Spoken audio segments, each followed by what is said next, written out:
अब तो बोलो मत रो मत। अरे चुप हो जा, रो मत, लोर पोछो तेरे के हृदय से मान ले। और जो रो बोलू हमरो लोर चल जाला बहुने से अरे हम दे रोलो तो लोरे ना बिगो ना कीचड़ बिग दे।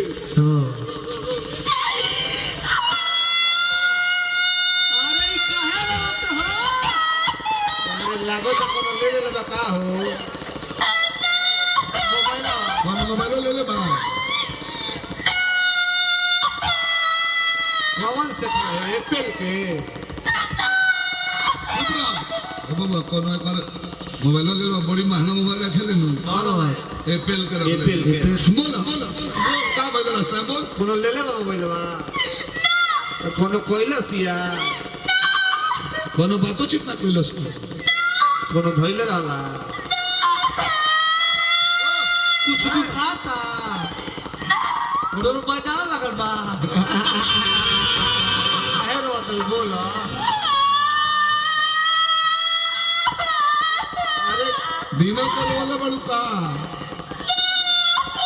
कोनो कुकुर घंगा रहला कोनो मिसलो से ना कोनो कान मिसलो कुछ फाटल बा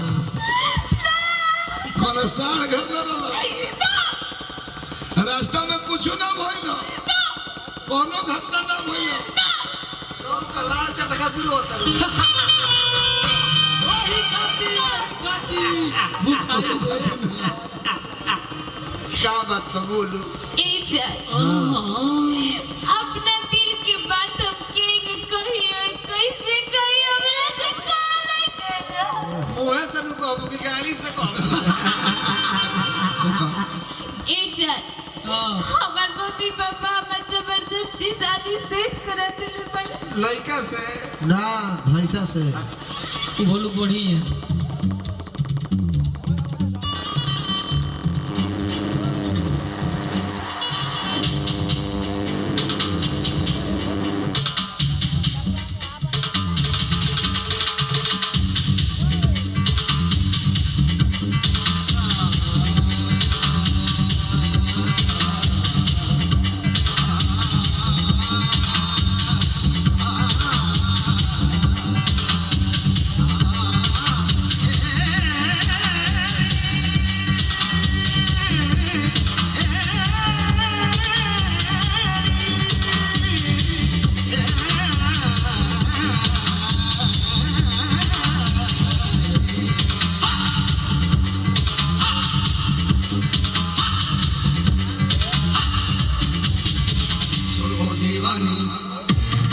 तेरी जवानी बड़ी मस्त मस्त है तेरी जवानी बड़ी मस्त मस्त है ये भी गमजू गली गली सोनी पड़ी है उल्फती है प्यार करता यही मस्त है तेरी जवानी बड़ी मस्त मस्त है तेरी जवानी बड़ी मस्त मस्त है तेरी जवानी बड़ी मस्त मस्त है तेरा गम करना होता तेरी लाइक और शेड अराउंड टू द ग्राउंड फुटना द डैन टन व्हाई मुझे खालसा व्हाई मुझे फकर जबल सोनिया से हिंदुस्तान जिंदाबाद पाकिस्तान मुर्दाबाद तेरा गम अगर ना होता हो तेरा गम अगर ना होता तो शराब में ना पीता दोस्तों ये मोहब्बत भी क्या चीज है न जीने देती है न मरने देती है रात दिन उसका चेहरा मेरी नजरों के सामने रहता है दो गला कहीं का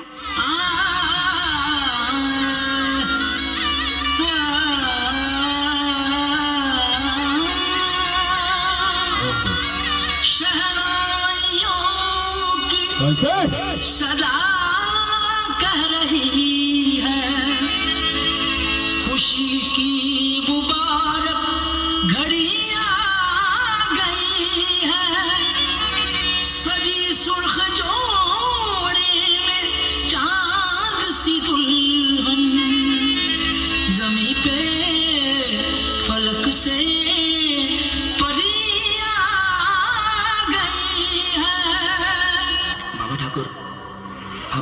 प्यार करते हैं।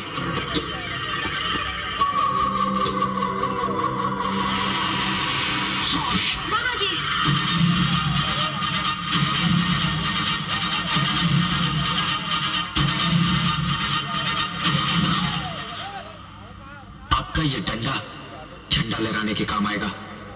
इसे किसी जलसे के लिए संभाल के रखिए। हम आज आपके सामने अपने प्यार का ऐलान करते हैं। जो भी कसमें खाई थी हमने, वादा किया था जो मिलके, तूने ही जीवन में लाया था मेरे सवेरा। क्या तुम्हें याद है, क्या तुम्हें याद है, क्या तुम्हें याद है। भाई देखो काछा एक और दाम 100 रुपया बा। 100 रुपया हाँ। एक और खूबी का बा। खूबी जनबो हाँ 10 तला पर से गिर जाइबो, गाल फट जाई, बाकी काछा ना फटी।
यूपी बिहार लौट जाई रे, आग धध कल जवानी के भुट जाई रे।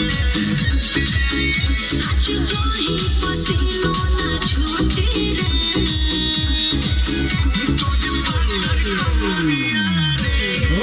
हमारे जिला में टूटी रे, तोड़ माता कमरिया रे। हमारे जिला में टूटी रे।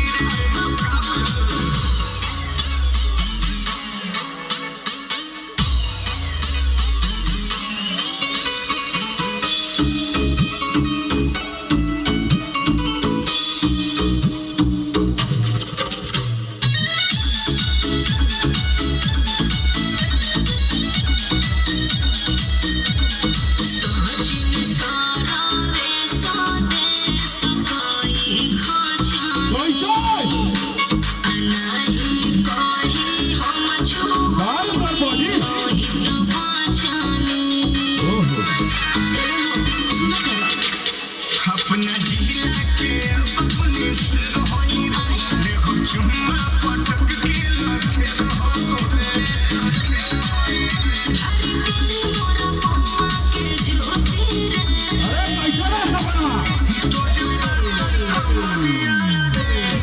हमारे जिला में टूटी रे, तोड़ माता कमरिया रे। हमारे जिला में टूटी रे। जिना चलू बा चला। क्या बात है, बहुत ही खूबसूरत। एक बार जोरदार ताली होनी चाहिए दोनों कलाकारों के लिए, मिस सपना जी और मिस्टर राकेश दीवाना जी। और बहुत ही खूबसूरत पुरस्कार हमारे परम आदरणीय मित्र सनोज कैमरा वाले, उनके चाचा जी आप नंदू जी, आप भैया की तरफ से 21 रुपए का पुरस्कार। भैया को बहुत बहुत प्रणाम, जनता का नमस्कार, प्रणाम, आशीर्वाद को प्रतीक्षा रही। और बहुत ही खूबसूरत पुरस्कार हमारे ग्रुप के ऑर्गेनाइजर राजकुमार रंगीला जी के पिताजी यानी हमारे गार्जियन आप विजय कुमार जी, आप साहब की तरफ से 21 रुपए का पुरस्कार है। आप सभी लोगों को नमस्कार प्रणाम है, आशीर्वाद की प्रतीक्षा है और चाहेंगे बहुत ही खूबसूरत दिन। लेकिन क्या नाम है मेरे दोस्त कि मुझे बनावटी लोगों का व्यवहार अच्छा नहीं लगता, मुझे बनावटी लोगों का व्यवहार अच्छा नहीं लगता। जहां बिक जाए ईमान वो बाजार अच्छा नहीं लगता। और जिस घर में न होती हो माँ बाप की पूजा उस घर में कोई त्योहार अच्छा नहीं लगता, कोई त्योहार अच्छा नहीं लगता। हम चाहेंगे कि एक बार आप सभी लोग अपने माँ बाप के नाम पर एक बार जोरदार ताली बजा दीजिए मेरे दोस्त, एक बार जोरदार ताली अपने माँ बाप के लिए जिन्होंने हमें और आप सभी को इस दुनिया में लाया है। उनके लिए एक बार जोरदार ताली होनी चाहिए अपने माँ बाप के नाम पर। जितने भी लोग हैं एक बार अपने माँ बाप के नाम पर जोरदार ताली होनी चाहिए। बहुत ही खूबसूरत अंदाज में, बहुत ही खूबसूरत, जोरदार ताली होकर चाहिए, जोरदार ताली सबसे चाप के एक बार जोरदार ताली। कहा जाता है कि किसी ने रोजा रखा तो किसी ने उपवास रखा, किसी ने रोजा रखा तो किसी ने उपवास रखा और दुआ उन्हीं की कबूल हुई जिन्होंने अपने बूढ़े माँ बाप को अपने पास रखा, अपने पास रखा। और हमारे पिताजी की तरफ से 21 रुपए का पुरस्कार, पिताजी माँ बाप के नाम पर 21 रुपए का पुरस्कार हमारे पिताजी को बहुत प्रणाम, आम जनता के नमस्कार प्रणाम, आशीर्वाद की प्रतीक्षा रही रंगीला म्यूजिकल एंटरटेनमेंट शो की तरफ से। हम चाहेंगे एक और प्यारा सा गीत आप प्ले करेंगे ऑपरेटर महोदय जी मिस सपना जी के लिए खूबसूरती के अंदाज में। और बुलाना चाहेंगे मिस आप ही आ जाइए और दोनों कलाकार आप लोग मंच पे आइए। आवाज उठाएंगे ऑपरेटर महोदय जी, प्रिया जी आप भी आ जाइए, आवाज उठाएंगे ऑपरेटर भाई। बहुत ही खूबसूरती का अंदाज दोनों कलाकार प्रिया और सपना।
क्या बात है, बहुत ही खूबसूरत अंदाज, बहुत ही प्यारे से अंदाज।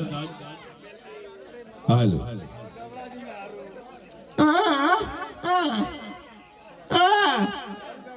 और 21 रुपए का पुरस्कार भाई के प्रणाम बा, हम जनता के नमस्कार प्रणाम।